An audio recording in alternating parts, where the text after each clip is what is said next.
In a little over a week, I will be leaving to attend the General Assembly of our Unitarian Universalist Association. Raise your hand if you have ever attended a General Assembly yourself before. Got quite a few people here. And raise your hand if you've at least heard of General Assembly. And now let's own up. Raise your hand if you have no idea what I'm talking about. It's okay, I was there once too, so that's fine. General Assembly is the annual business meeting of the Unitarian Universalist Association. That is the association of autonomous congregations to which we belong. And yet, General Assembly is also so much more than that.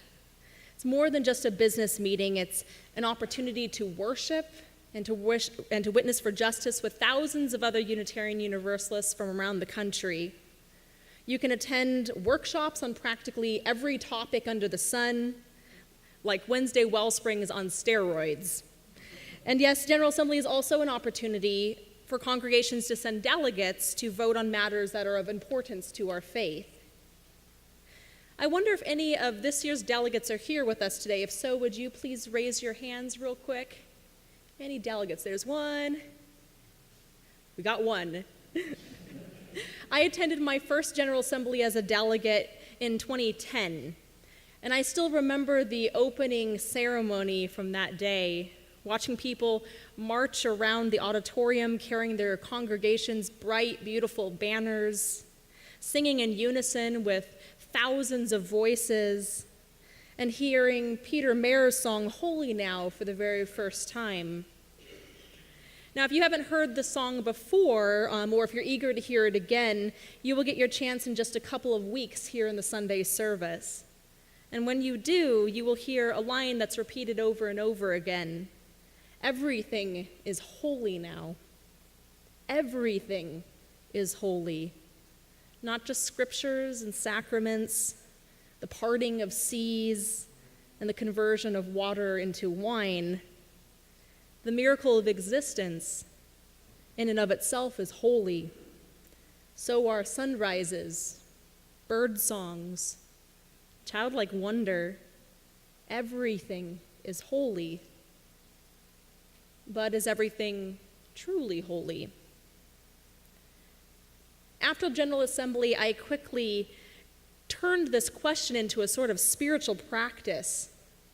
Twice a day, every single day during my breaks at work, I would go on a 15-minute walk around the building. And as I walked, I would contemplate the holiness of creation and of each individual thing within it.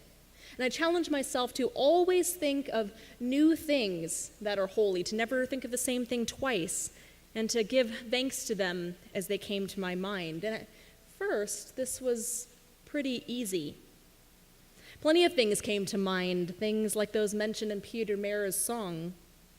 The awesomeness of our vast universe and the amazing complexity within it, all governed by the same laws and so old. Was that holy? I thought so. And our bodies, how wonderful it is to have a body with which to move through the world and senses with which to experience life. That was holy too, I was sure. And the stark beauty of the Arizona desert that was my home. There was such resiliency to the life there, such a will to survive despite heat and sun and dryness. That had to be holy too. And gradually I started running out of the more obvious examples, those bigger, more profound things. And that's where things started to get a little bit interesting. I remember one day while I was taking my walk, I slipped on some gravel and sprained my ankle.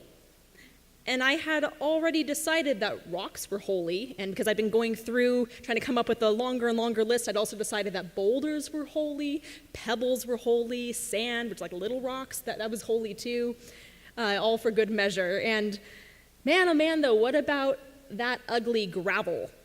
Is gravel holy? And what about sprained ankles? That's kind of a weird thing to think of as holy, sprained ankles. Suddenly I was not so sure that Peter Mayer had it right at all.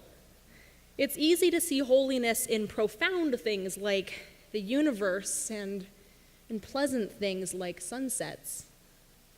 But simple things like gravel, and unpleasant and painful things like even small injuries, it's not so easy to see what's holy about that. Now, a couple years later, I was serving as a chaplain intern at a hospital in Phoenix, Arizona, and I met a patient there whose words have stayed with me for years now. I found in that time as an intern that our patients often are our greatest teachers. She was a Christian woman, so her faith was different than mine, but her faith was deep and joyful despite her numerous health challenges. And one of the questions that chaplains always like to ask people, it's sort of an easy one to begin conversations with people, is to ask, where is God showing up for you in all of this? And if I was working with a Unitarian Universalist, I might ask, where is the Spirit of life showing up for you and what you're going through right now? And to be honest, I don't remember how most patients answered that question when I asked it, but I do remember that particular woman's answer. I asked her where God was showing up for her in the midst of all of her health struggles, and she smiled, or really she grinned at me, and she answered, "Oh, all over." And that was not the response that I expected. I remember being struck by her exuberance and by the way that she saw God all around her, even when struggling with so many health issues and painful procedures. I was used to people having a somewhat harder time answering that question. Sometimes they asked me to show them where God was in all of that. But she was coming at it from a different angle than many of the other patients I'd met. She wasn't looking for the holy to manifest in some huge way like a miraculous overnight recovery. She said that she felt God's presence most fully in small, ordinary things that one might normally overlook. And when she started looking, she found those things were easier to see, that they were all around her, and so she felt God's presence all around her. She saw God's presence in the beauty of flowers that her loved ones had brought her, in the care of friends who wrote her get well cards, in the skilled hands of her doctors and her nurses, and in the kindness and patience of a boss who reassured her that she would not lose her job as she struggled with her health. And the part that I remember most about this conversation is the moment when she pointed to a Kit Kat bar that was on the tray by her bed, and she laughed and said that she even saw God in the sweetness of that treat, which she acknowledged that she was not supposed to have.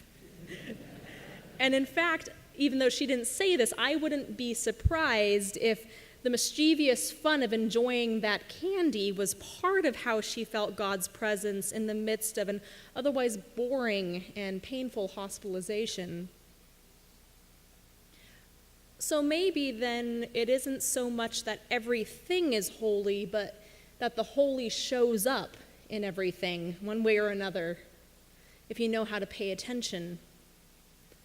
Perhaps sprained ankles are not holy, but maybe the body's natural healing capacities are.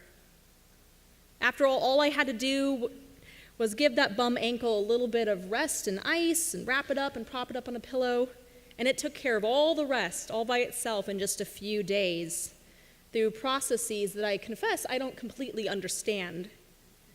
Our bodies really are wonderful, mysterious, and holy. And our relationships are holy too. I think the woman in the hospital talked about that more than anything. The holy manifested for her in the care and love of friends and family, and in the kindness and skill of medical professionals. Neil Gaiman talked about that very idea in the poem that we heard from Beth earlier. In the midst of a barrage of fantastic, and one might even say fantastical, huge events, the most profound thing happening in the poem, the most extraordinary thing happening, is something that's really very quiet and small and ordinary and intimate. A person waiting quietly for a loved one to call, waiting to reconnect. The Jewish theologian Martin Buber proposed the idea that we human beings find meaning in and only in the midst of relationships.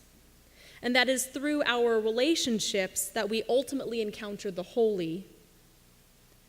And because we are capable of relating to anyone and anything, by which he means responding to the people and things around us with positive regard and intent, the holy is therefore present in all things. And a similar idea in Christian thought finds its origins in the Gospel of Matthew, chapter 18, verse 20, which reads, For where 2 or 3 are gathered in my name, I am there among them. Now, this passage, which was really about resolving conflict, is sometimes taken out of context, but in this case, in a wonderful way. Christians often talk about that passage as though to mean that when they come together in a particular kind of relationship, guided by their faith in God, guided by their highest principles, you might say, then God will be there with them. And we Unitarian Universalists have a similar idea of our own. Our faith, you may have heard before, and if not, you're hearing it today, is a covenantal religion. We are defined by the kinds of promises that we make to one another rather than our beliefs. Promises that we make to one another about how we want to be together in community within our walls and in our wider world. And this is both profound stuff, and it's also profoundly ordinary stuff, because it addresses the normal, everyday interactions with one another in our faith community, from the way you interact with somebody at coffee hour, the way you look at a family with a small child, the way you deal with disagreements, the way that we interact with one another if there's a little bit of a parking conflict as we're getting ready for church. Now, members of our congregations formally create new churches by entering into covenants. You heard our own behavioral covenant here if you recently attended our annual congregational meeting. In essence, we promise to treat one another with trust and with respect. And many of our ministry teams and our religious education classes begin their meetings by creating a covenant so that they can be intentional about the kind of relationship that they will enter into with one another as they proceed together on a journey, whether it's a journey of learning or a journey of doing some important work for our congregation. And this is holy work.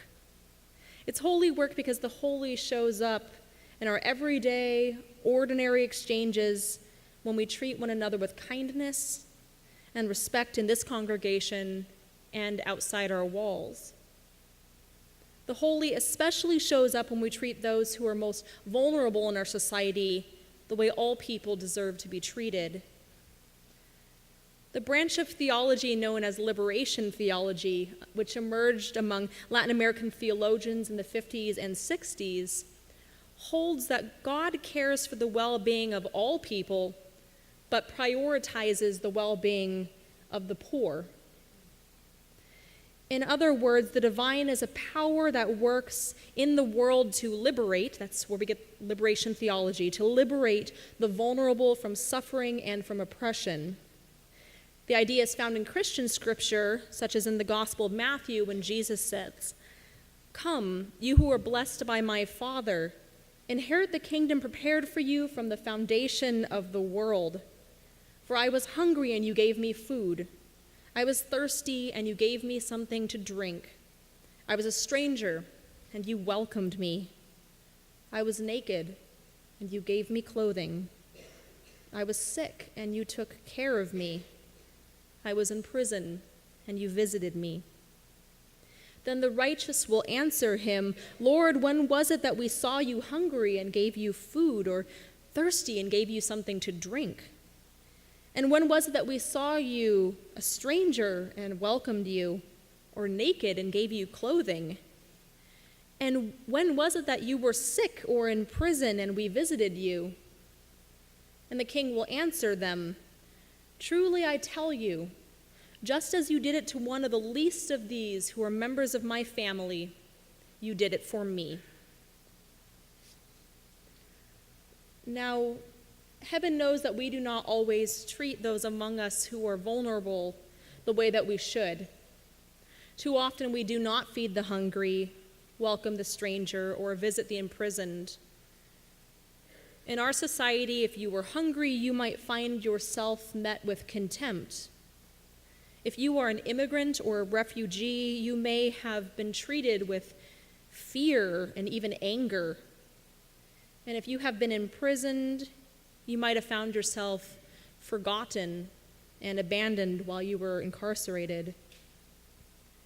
Sometimes people fail us spectacularly when we are vulnerable, when we most need them to show up and be there for us in loving relationship. So not all relationships are holy in and of themselves, but all relationships have the potential to become holy.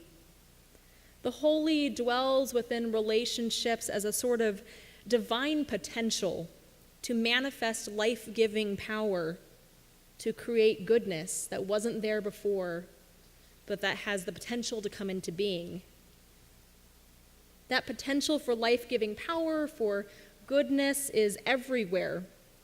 It's all around us. It's in the way that we treat each other. It is in everyday gestures of kindness, every casual act of respect, and every moment of truth-telling, of listening, and of forgiveness. It is in our bodies, in our ability to savor the sweetness of an apple or the warmth of a blanket on a cold night, and in activities that we may take for granted and perhaps do not even notice, like breathing or healing. And it is in the world all around us, from the tiniest, ugliest piece of gravel to the silvery light of the moon and the stars. And now please rise with me and join in singing our closing hymn. It's number 1057 in your teal hymnal, Go Lifted Up.